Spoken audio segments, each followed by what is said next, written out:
오늘은 풀무불 속에서 함께 하시는 하나님이라는 제목으로 하나님 말씀을 같이 나누기를 원합니다. 믿음의 식구들이요, 오늘 이 시편의 고백과 같이 우리가 날마다 여호와를 즐거워하는 삶을 살아갈 수 있기를 원합니다. 주님은 우리의 입술을 통해서 주님을 높이고 또 주님께 영광을 올리고 찬양받기를 원하십니다. 1절에 보면 너희 의인들아 여호와를 즐거워하라. 찬송은 정직한 자들이 마땅히 할 바노로다. 바로 의인들의 주님은 찬양을 받기를 원하시고 우리가 주님을 즐거워하며 주의 말씀을 따라 살아가기를 원하시는 줄로 믿습니다. 오늘 이 말씀 가운데에는 여호와께서 온 천지를 만드시고 또 온 천지를 말씀으로 이루어 주셨음을 보여주고 있습니다. 태초에 하나님이 천지를 창조하시니라. 하나님이 이르시되 빛이 있으라 하시니 빛이 있었고, 모든 것이 공허하고 또 아무것도 존재하지 않았을 때 하나님의 말씀으로 말미암아 온 땅이 만들어진 줄로 믿습니다. 그처럼 하나님은 우리 가운데 전능하신 하나님으로 우리에게 가르쳐주고 있습니다. 6절에 보면 여호와의 말씀으로 하늘이 지음이 되었으며 그의 만상을 그의 입 기운으로 이루었도다. 바로 하나님이 말씀하실 때 이 땅의 모든 것들이 이루어졌음을 선포하고 있습니다. 그래서 9절에는 그가 말씀하심에 이루어졌으며 명령하심에 견고히 섰도다. 바로 그런 전능하신 하나님을 이 시편의 기자는 경외하고 두려워하라 라고 8절에 말씀하고 있는 것입니다. 오늘 이 시편의 고백을 통해서 다윗은 우리에게 우리의 믿음의 사람들이 마땅히 하나님을 경외하며 전능하신 하나님을 두려워하며 살아가라 라고 선포하고 있는 것입니다. 다윗은 전쟁을 할 때 무기를 준비하기보다 먼저 하나님께 물었어요. 하나님, 우리가 블레셋 사람에게로 올라가리까? 여호와께서 이 전쟁 가운데 적들을 우리의 손에 넘겨주시겠습니까? 이렇게 묻는 거예요. 전쟁은 누구에게 있는 것입니까? 하나님께. 우리가 수고하며 씨름하며 믿음의 삶을 살아가지만 살아가면 살아갈수록 그것이 우리의 수고와 노력의 결과보다 하나님이 도와주시지 않으면 할 수 없다라는 생각을 고백할 수밖에 없어요. 그래서 다윗은 이렇게 전쟁에 앞서서 하나님이 도와주시겠습니까? 라고 물었던 것입니다. 골리앗과의 싸움에서도 다윗은 무엇이라 고백했습니까? 너는 칼로 나오겠지만 나는 만군의 여호와의 이름으로 나아가노라. 이 물맷돌로 골리앗을 무찌르면서 이 돌의 힘이 아니라 전능하신 하나님의 힘을 의지해서 그 소년이 이 장군을 물리칠 수 있도록 주님이 역사해 주신 것입니다. 오늘 이 말씀은 우리에게 동일하게 묻고 있어요. 우리가 전능하신 하나님을 신뢰하며 살아가고 있는가? 전능하신 하나님을 경외하며 믿음으로 살아가고 있는가? 아니면 세상에 휩쓸려서 우리의 힘으로 살아가려고 아둥바둥하며 힘쓰고 있는가? 이렇게 묻고 있는 것입니다. 아브라함은 창세기에서 이렇게 전능하신 하나님을 만나 배웠습니다. 창세기 17장 1절에 보면 아브라함이 99세 때 여호와께서 아브라함에게 나타나서 그에게 이르시되 나는 전능한 하나님이라. 너는 내 앞에서 행하여 완전하라. 전능하신 하나님께서 아브라함에게 노년의 100세가 되어서 아들을 주셨잖아요. 그것은 아브라함에게 하나님의 놀라운 기적으로 말미암아 약속의 씨를 허락해 주신 것입니다. 만약에 아브라함이 젊었을 때 아들을 낳았다면 물론 그때에도 하나님이 주셨다라고 고백할 수 있지만 이처럼 100세 때 자신의 힘으로 불가능하다라는 것을 깨닫고 있을 때 모든 이 생물학적인 것들이 불가능해졌을 때 하나님이 역사해 주심을 바라보며 아브라함은 고백할 수밖에 없었을 거예요. 이것은 내가 한 것이 아니라 하나님이 한 것이다. 하나님은 믿음의 사람들에게도 그러신 것 같아요. 모세가 애굽의 이 공주의 아들로서 왕자의 삶을 살았을 때 하나님이 그를 통해서 이스라엘 백성들을 애굽에서 출애굽해 주신 것이 아니라 그가 미디안 광야에 나아가서 40년 동안 이 목자의 삶을 살아가며 자신의 모든 것들이 내려놓아졌을 때 주님은 이 가시떨기 나무 앞에서 너는 내 앞에서 행하여 완전하라. 또 너는 내 신을 벗고 이제는 내가 주인이 된 삶이 아니라 전능하신 하나님이 주인이 된 삶을 따라서 이스라엘 백성들을 구원하라. 이렇게 말씀하시는 것입니다. 오늘 이 전능하신 하나님을 날마다 신뢰하며 믿음의 삶을 살아갈 수 있기를 원합니다. 에베소서 말씀 가운데 사도 바울은 에베소 교회를 향해서 이렇게 권면하고 있어요. 우리 주 예수 그리스도의 하나님 영광의 아버지께서 지혜와 계시의 영을 너희에게 주사 하나님을 알게 하시고, 성도의 삶 가운데 가장 중요한 것은 하나님을 아는 것입니다. 하나님을 알 때 우리는 하나님을 신뢰할 수 있어요. 전능하신 하나님을 알고 전능하신 하나님을 삶 속에서 경험할 때 우리는 인생의 고난 가운데에서 하나님을 신뢰합니다. 하나님, 우리는 할 수 없지만 전능하신 하나님은 우리를 통해서 역사하여 주실 줄로 믿습니다. 우리에게 전능하신 하나님의 능력을 날마다 깨닫고 알 수 있도록 지혜와 계시의 영을, 성령을 우리에게 부어 주시옵소서라고 믿음으로 살아갈 수 있기를 원합니다. 또 바울은 18절에 이렇게 말해요. 너희 마음의 눈을 밝히사. 우리의 영안이 띄어져서 예수 그리스도의 부르심의 소망이 무엇이며 성도 안에서 그 기업의 영광의 풍성함이 무엇인지를 깨닫기를 원하세요. 우리가 하나님이 어떤 분인지를 알게 된다면 그 하나님이 우리에게 무엇을 부르셨는지, 우리에게 부르신 그 소망이 무엇인지를 밝히 알게 될 줄로 믿습니다. 믿음의 식구들이요, 우리에게 부르심의 소망이 무엇일까요? 이 땅을 살아가면서 우리는 무엇을 그렇게 기다리고 바라며 살아가고 있을까요? 하늘 소망이잖아요. 이 땅에서 이 땅의 것들로 채워질 때에도 기쁨이 있지만 그 기쁨은 잠시 잠깐 있다가 사라지는 것 같아요. 아무리 마셔도 그것으로는 우리의 심령을 온전히 채울 수가 없어요. 그래서 우리에게는 하늘 소망으로 채워질 때에만, 이 전능하신 하나님으로 채워질 때에만 우리가 참된 이 기업의 영광과 그 풍성함을 바라볼 수 있게 되는 것입니다. 그리고 바울은 이렇게 고백합니다. 그의 힘의 능력으로, 그의 힘의 위력으로 역사하심을 따라 믿는 우리에게 베푸신 능력의 지극히 크심이 어떠한 것을 너희로 알게 하시기를 구하노라. 하나님의 능력이 우리 가운데 충만하게 역사해 주셔서 전능하신 하나님을 우리가 온전히 깨닫기를 바울은 간구하고 있는 것입니다. 이처럼 하나님은 우리에게 높이시기도 하시고 때로는 낮추시기도 합니다. 우리 다니엘서 말씀을 같이 한번 읽어보겠습니다. 시작.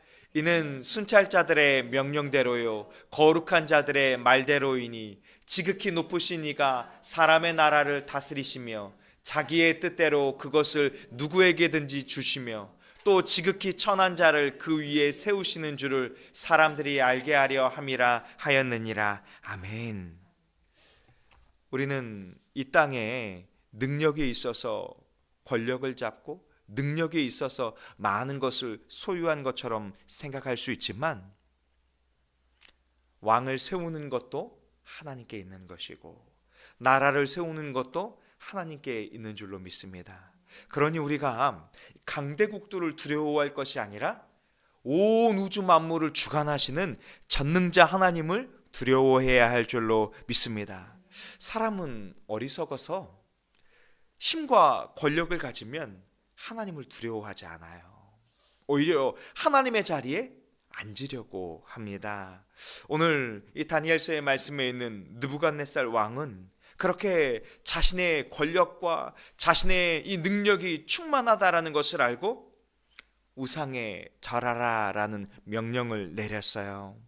믿음의 식구들이요, 세상은 발전하면 발전할수록 하나님을 인정하지 않고 하나님과 대적하려는 삶을 살아갈 것입니다. 또 하나님의 자리에 우상을 놓고 또 자기 자신을 그 주인의 자리에 앉히고 돈을 주인으로 모시며 살아가려고 할 것입니다. 우리는 믿음의 사람들로서 이처럼 세상과 치열한 영적 싸움을 맞이하게 될 것입니다.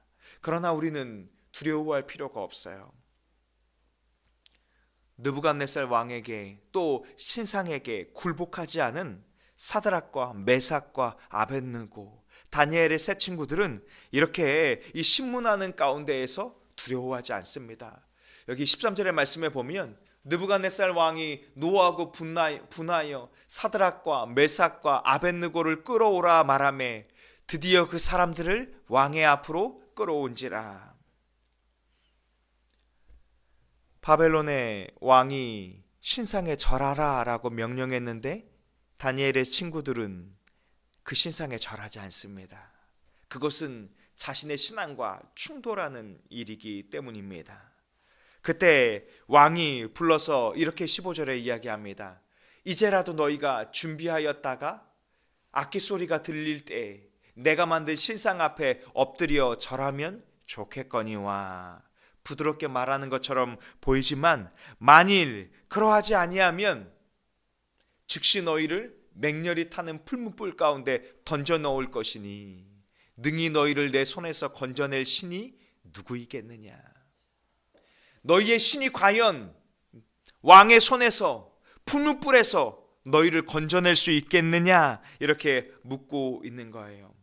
다니엘의 친구들에게 이 왕의 명령은, 또 왕의 위협은 굉장히 두려운 말이었을 것입니다. 지금 다니엘의 친구들은 남유다가 멸망하고 바벨론 포로 가운데 끌려와 있어요. 자신의 나라도 없고 자신을 지켜줄 왕도 없고 이제 이곳에서 그들 스스로가 살아남아야 합니다. 그런데 신앙과 충돌하는 현실 속에서 차마 살아남기 위해서 하나님을 부정할 수 없었던 거예요.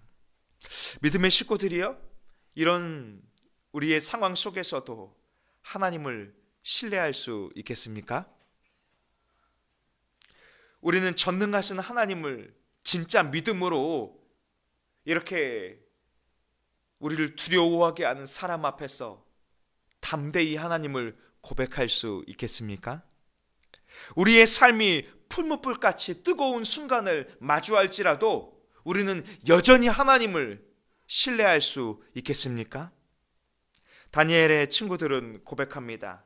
왕이여, 우리가 이 일에 대하여는 왕에게 대답할 필요가 없나이다.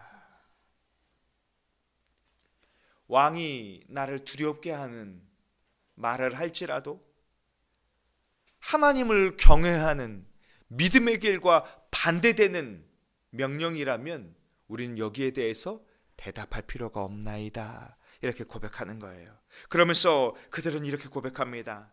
우리가 섬기는 하나님이 계신다면 우리를 맹렬히 타는 풀무불 가운데에서 능히 건져내시겠고 왕의 손에서도 건져내시리이다. 아멘.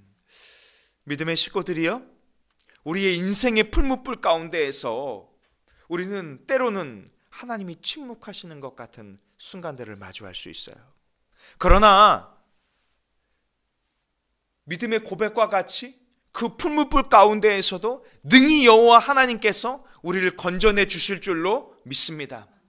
어떤 힘과 능력이 있는 왕이라 할지라도 주님이 우리를 그 사람의 손에서 건져내 주실 줄로 믿습니다.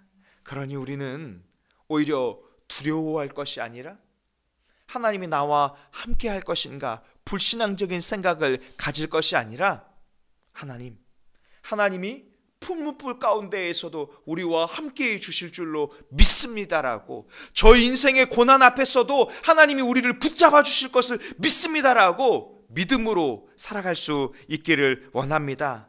믿음의 식구들이요, 인생의 풀무불 가운데에서도 주님은 여전히 우리를 위하여 일하고 계십니다. 세상은 우리에게 능력을 나타내 보이라, 결과를 만들어 보이라라고 하지만 하나님은 우리가 하나님을 경외함으로 믿음으로 살아갈 수 있도록 반드시 역사해 주실 것입니다. 우리 앞에 있는 치열한 영적 싸움 앞에서 그래서 우리는 뒤로 물러서면 안 돼요. 하나님이 안 도와주실지도 몰라. 내가 악착같이 살아야지. 주인의 자리에 우리가 앉으면 안 돼요.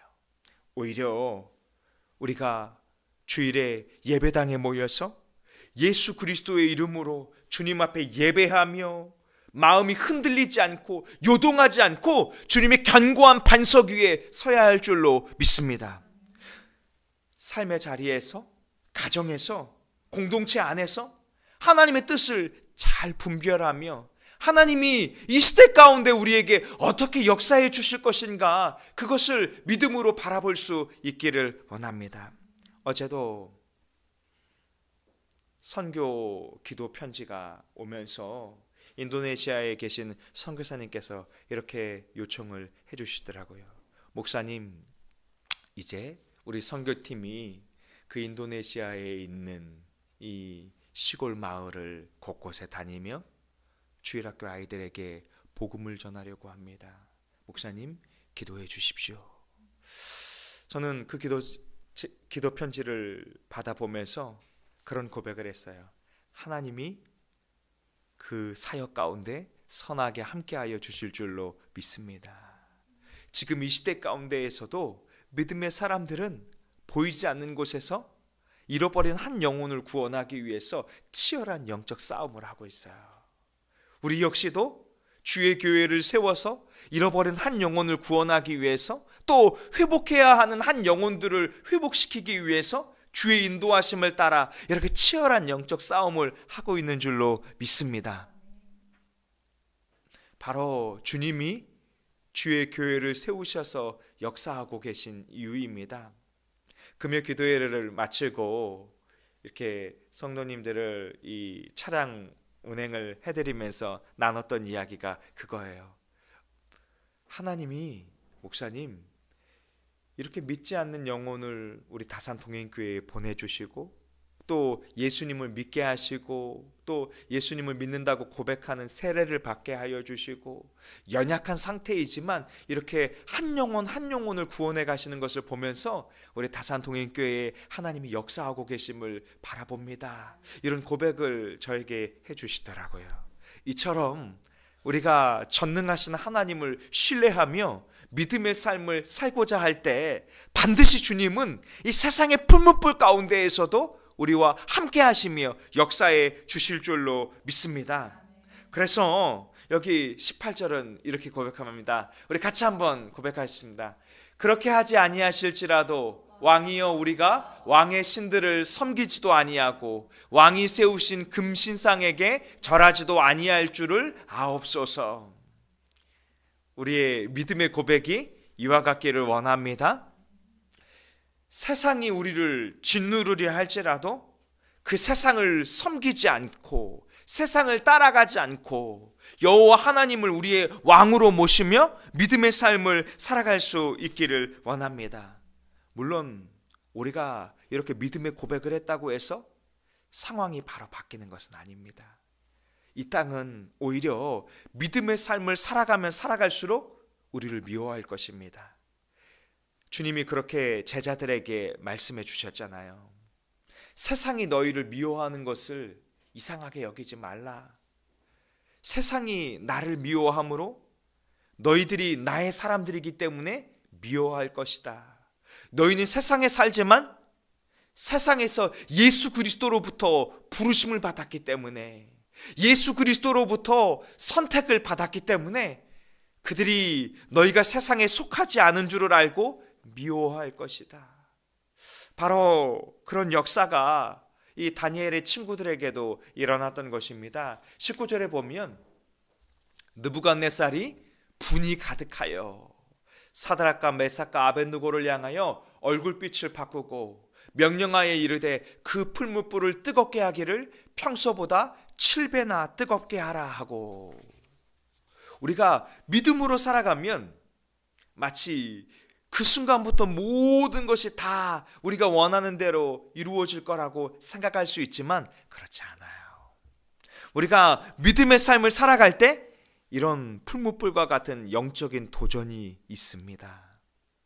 스데반 집사님이 믿음의 선포를 할 때 많은 이들이 그 귀를 닫으며 듣기는 들어도 깨닫지 못하고 보기는 보아도 깨닫지 못하는 것과 같은 이 영적인 싸움이 일어나고 말 것입니다. 심지어 이 일로 인해서 22절에 보면 이 사드락과 메삭과 아벳느고를 붙들고 풀무불에 던지려던 그 사람이 오히려 그 풀무불 가운데 가다가 붙든 사람이 불에 타 죽고 말았다라고 기록하고 있어요. 그만큼 이 풀무불이 뜨겁고 엄중했던 것입니다. 그런데 풀무불에 던져진 다니엘의 친구들은 그것 가운데에서 평안하게 걸어가고 있어요. 24절에 보면 느부갓네살 왕이 놀라 급히 일어나서 모사들에게 물어 이르되 우리가 결박하여 불 가운데 던진 자는 세 사람이 아니었느냐 하니 그들이 왕에게 대답하여 이르되 옳소이다 하더라. 그런데 이 세 사람만이 아니라 그곳에 또 한 분이 있는 거예요. 25절에 보니까 왕이 또 결박 말하여 이르되 내가 보니 결박되지 아니한 네 사람이 불 가운데로 다니는데 상하지도 아니하였고 그 넷째의 모양은 신들의 아들과 같도다 하고, 바로 사드락과 메삭과 아벳느고를 풀무불 가운데 홀로 버려두신 것이 아니라 우리 주님이 그곳에서 함께하고 계시는 거예요. 풀무불 가운데에서도 그들을 보호해 주셔서 머리카락 하나도 상하지 아니하도록 옷의 어떤 부분도 그을리지 아니하도록 오히려 그들이 불구덩이 속에서 거닐고 있다, 다니고 있다, 불 가운데로 지나고 있다, 이렇게 말하고 있습니다. 오늘 우리가 인생의 용광로 속에서 살아가고 있다면 우리는 그곳 가운데에서 우리가 홀로 광야와 같은 삶을 살아가지 않습니다. 주님이 우리와 함께 할 것이고 주의 성령께서 우리를 붙들어 주실 것이고 우리를 선한 길로 인도해 주실 줄로 믿습니다. 오히려 인생의 용광로 속에서 두려워하지 않고 하나님이 우리와 함께 하심을 경험하게 될 줄로 믿습니다. 26절에 보면 이렇게 말합니다. 우리 같이 한번 읽어보겠습니다. 시작. 느부갓네살이 맹렬히 타는 풀무불 악이 가까이 가서 불러 이르되 지극히 높으신 하나님의 종 사드락 메삭 아벳느고야 나와서 이리로 오라 하매 사드락과 메삭과 아벳느고가 불 가운데에서 나오는지라. 아멘. 이제 느부갓네살은 이 사드락과 메삭과 아벳느고를 향해서 무엇이라 명령합니까? 하나님의 종이다. 사실 느부갓네살은 이들이 누구의 종이라고 생각했을까요? 나의 종이라고 생각했겠죠. 왕의 종이라고 생각했을 것입니다. 그래서 왕의 명령을 따라 신상에게 절하지 않았기 때문에 네가 나를 주인으로 여기지 않고 있구나, 여기에 대해서 괘씸한 마음을 가졌을 것입니다. 그런데 이 느부갓네살도 이제 인정할 수밖에 없는 거예요. 이 사드락과 메삭과 아벳느고는 나의 종이 아니라 하나님의 종이구나. 믿음의 식구들이요, 우리들은 우리 주님의 종들인 줄로 믿습니다. 주님의 종들이라는 표현은 안 좋은 말이 아니에요. 주님이 우리의 주인이 되어 주셔서 우리를 인도해 주신다는 것입니다. 주님이 우리의 주인이 되어 주셔서 우리를 보호해 주실 것입니다. 주님이 우리의 목자가 되어 주셔서 우리를 풀무불 가운데에서도 인생의 광야 속에서도 푸른 초장과 쉴만한 물가로 인도해 주실 줄로 믿습니다. 그리고 느부갓네살은 이런 현상에 대해서 온전한 믿음은 아니지만 이런 고백을 합니다. 느부갓네살이 말하여 이르되 사드락과 메삭과 아벳느고의 하나님을 찬송할지로다. 그가 그의 천사를 보내사 자기를 의뢰하고 그들의 몸을 바쳐 왕의 명령을 거역하고 그 하나님 밖에는 다른 신을 섬기지 아니하며 그에게 절하지 아니한 종들을 구원하셨도다. 아멘. 우리가 세상을 살아가면 세상 사람들은 하나님을 인정하지 않아요. 그래서 너의 하나님이 어디 있느냐 이렇게 물을 때가 많습니다. 그리고 느부갓네살 역시도 과연 풀무불에서 왕의 손에서 너희들을 구원할 신이 있겠느냐 이런 물음들을 세상 사람들에게 많이 듣게 될 것입니다. 그러나 우리가 신실하게 주님과 함께 할 때 그들은 또 고백할 수밖에 없을 거예요. 아, 너희들이 경외하는 하나님이 살아계시구나. 너희들의 간구를 듣고 계시구나. 너희들을 정말 구원해 주시고 계시구나. 이런 믿음의 고백을 할 수밖에 없을 줄로 믿습니다. 그래서 우리는 계속해서 믿음의 삶을 살아내셔야 합니다. 전능하신 하나님을 신뢰하며 지금 당장 현실이 바뀌지 않는 것 같을지라도, 지금 당장 왕의 마음이 바뀌지 않는 것 같을지라도 전능하신 하나님을 신뢰하며 믿음의 삶을 살아가야 할 줄로 믿습니다. 결국 주인의 자리에 올라왔던 느부갓네살은 어떻게 되었을까요? 다니엘서 4장에 보면 이런 고백이 있습니다. 왕이 사람에게서 쫓겨나서 들짐승과 함께 살며 소처럼 풀을 먹으며 하늘 이슬에 젖을 것이요 이와 같이 7대를 지낼 것이라. 하나님은 다니엘을 통해서 왕에게 앞으로 있게 될 일들에 대해서 예언하시는데요, 이제 이 왕이 왕의 자리에서 쫓겨나게 될 것이고 7회를 짐승과 같이 들에서 살게 될 것을 명령합니다. 그 이유가 무엇일까요? 27절인데요. 그러므로 지금 나 느부갓네살은 하늘의 왕을 찬양하며 칭송하며 경배하노니 그의 일이 다 진실하고 그의 행하심이 의로우심으로 교만하게 행하는 자를 그가 능히 낮추심이라. 여호와 하나님 앞에서 너의 신이 과연 너희들을 건질 수 있겠느냐라고 교만하게 행했던 느부갓네살을 하나님이 쳐서 짐승의 자리로 인도하신 것입니다. 그리고 그가 그 짐승의 삶 가운데에서 깨닫게 되었던 거예요. 아, 내가 교만하게 하면 하나님이 낮추시는구나. 하나님을 인정하지 않으면 내 왕위가 언제든지 끝이 날 수 있겠구나. 이것을 깨닫게 되고 다시 복귀를 하게 됩니다. 사랑하는 믿음의 식구들이요, 우리는 전능하신 하나님 앞에 어떻게 서 있어야 할까요? 우리가 주인의 자리에 앉고자 한다면, 우리의 삶을 이끌어가고자 한다면 주님은 우리를 낮추실 거예요. 그러나 불 가운데에서도 주님을 경외한다면 주님은 우리를 높이실 줄로 믿습니다.